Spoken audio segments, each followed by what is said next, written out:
What's up, everybody? It's Make It Make Sense, and y'all, something is going wrong with Love and Marriage Huntsville. These ratings continue to tank, and apparently the people are not happy with the executive producer, Carlos King, and we got to talk about it. Like the videos, the intro plays, because your boy is back.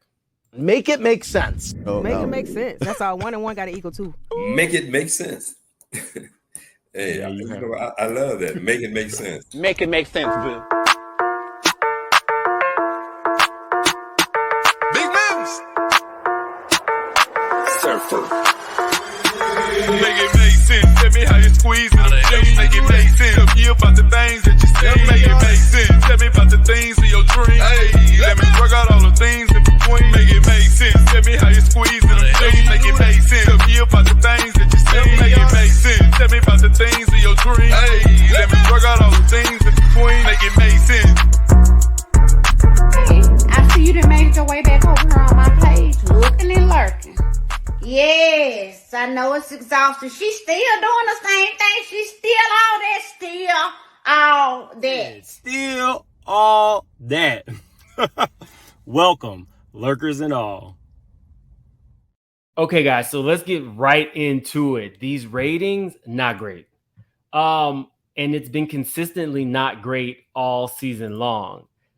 Starting the season premiere to be 288, horrible. Because people are always going to be really excited about a season premiere anytime there's like a pow type sequence going on or the reunions. Typically, if the seasons haven't been great, people will still tune into those things. I had heard that there was going to be a Love and Marriage Huntsville blackout. And like I told you guys before, I didn't necessarily believe it because people will still typically hate watch a show that they really like. It's looking not great. I haven't even seen ratings so far at 400,000. And if you go down to the very bottom, the most recent episode, it's still only 276. Now, let me say this about Love and Marriage Huntsville. I like the show. And I like this season that Tisha and Melody can at least get along enough to hug at the beginning of the scene. I enjoy the show, but it's looking like the people are not, and it's consistently getting lower and lower. Now, not to say that RHOA ratings have hit 1 million yet. They haven't, and they hit a series low as well, but their series low just was not as low as RHOA. So, I always go through the ratings, but your boy keeps his ear to the street. So I'm looking at this, and I go down and I see Fan Slam Love and Marriage ratings after Carlos King speaks on RHOA. So y'all know I was out of town. I was interviewing Dominican, we'll get into that. I was interviewing some Dominican people who, have ulterior type jobs and exposing some of the underbelly of what's going on in DR. And I was watching these I was watching these YouTube channels and listening to these podcasts, and I heard Carlos's podcast, and he went kind of like on a rant on whether Garcelle and Sutton were actually friends and Kandi and Kenya. I did not know that rant would make so many waves. So, Sutton and Garcelle responded, but that's not what we're going to talk about right now. Let's get into what people are saying about Carlos, because they are kind of turning on him because of his comments on Kandi and Kenya. It says, Carlos' comments about RHOA and RHOBH are lighting up Twitter, and when TV Deets posted the ratings, shout out to TV Deets, for this week's episode of Love and Marriage Huntsville, also known as LMAH, things only went from bad to worse for the podcast host as fans began to slam the low live ratings and suggest Carlos pay attention to his own shows rather than Bravo's.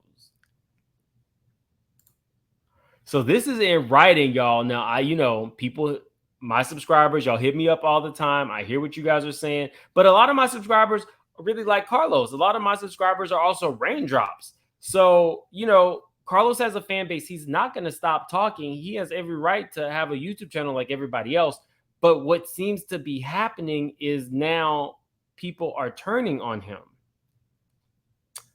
So maybe not talk about Kandi. I don't know. It says, This week's episode of LMH earned a 0.05 in the demo and 276,000 live viewers in the ratings, a low number for both season 6 and for the OWN series overall.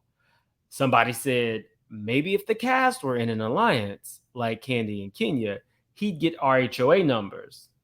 Now, technically, y'all know I'm a straight shooter, pow pow. Love and Marriage Huntsville will never get RHOA ratings, and I'm sure the executives know that because Bravo is shown to somewhere around 90 million.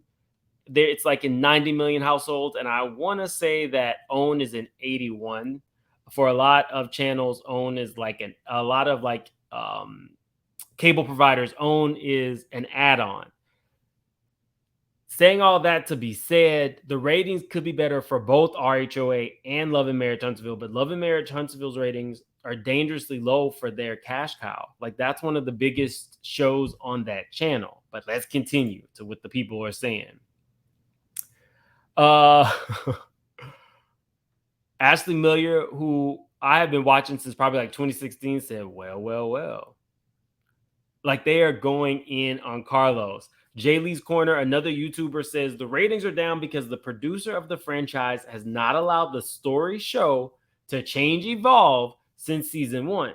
He's also too busy in his closet reviewing other TV shows. I said what I said. Now, typically, YouTubers don't necessarily really go at it, but it's a different kind of situation because Carlos is a YouTuber / like celebrity. So, maybe he should take into account some of the things that the streets are saying. He definitely has a fan base, you guys. He gets good views on YouTube. I don't know what his podcast does, but I'm sure it's like similar content. And he's an executive producer of multiple shows. But you guys tell me, does it give credence to or some validity to what people are saying, what the streets are saying? Like, if Love and Marriage Huntsville is declining, should your focus be more on that? I don't know that that's fair because everybody has a voice and they should be allowed to use their voice. But you guys tell me, because I don't know. Let's look at RHOA. For comparison, the ratings just in season 14 were, 9s, 8s, 7s, 1 million. Season 13, it looks like they were all over 1 million. Season 12, they were close to 2. So the ratings have had a steep decline as well for RHOA. It just has not declined as far as Love and Marriage Huntsville. Now, 657 for RHOA is a season low.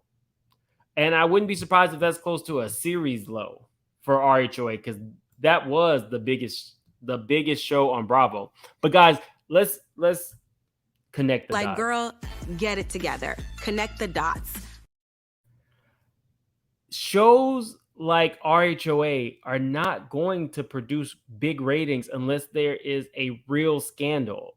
Like the normal storylines and stuff like that doesn't bring the viewers anymore.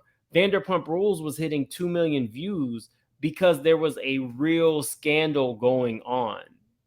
You can't make that up. Some of the stuff with Apollo, real scandal. That lie that they told on Kandi, that was a real scandal. And the ratings are through the roof. I don't know how executive producers are supposed to work with stuff like that because what I'm seeing based on these ratings is the audience is no longer interested in contrived storylines. Unless you're like uber rich and you're doing goofy stuff like Kathy Hilton wrapping herself up in curtains. I don't see the fix for this. In terms of Carlos and some of the stuff he says about Kandi, let me let you guys hear what they're talking about. This is what he had to say about Kandi and Kenya. You like alliances because, and I'm going to say, y'all going to read me for this. I don't believe in Kenya and Kandi friendship. I think that's an alliance. It's not genuine to me based on how Kandi treated Kenya when she got on the show because Kandi was indeed loyal to Phaedra. Read me if you want to. I don't buy it. I base things off of facts. If y'all believe. Now, I don't know that that's fair, Carlos, because relationships can evolve. Relationships can change. Maybe when reviewing the show, don't do too much on Kandi, just because there is bad blood. And now anytime you say anything about Kandi, people are gonna feel like you're targeting her, because I don't think that she really speaks on Carlos. So it's a weird one. Both Kandi and Carlos are now also YouTubers, and it doesn't look like they're going to mend any fences anytime soon. And every time Carlos goes on a rant about Kandi, he makes some waves and some enemies. So y'all tell me in the comments, are y'all surprised Love and Marriage Huntsville is kind of like tanking in the ratings? Also, we are going to go live because of some of my Love and Marriage Huntsville commentary. People were trying to cancel me, and I just watched the last couple episodes of Love and Marriage Huntsville, and your boy feels like we need to have an open panel discussion, whether you love Melody or hate her, whether you love Martell or hate her. Tomorrow, I'll say about 6:30, 7 p.m., I'm going live, no holds bars conversation, and we're talking about a lot of the stuff that has gone on. Because again, if you don't know, people were trying to cancel me a month ago. It was like insane what was going on, and I'm ready to talk about it. So I will see you guys tomorrow. Like, share, subscribe. Tomorrow's going to be a mess. Just prepare yourself. Have a good one.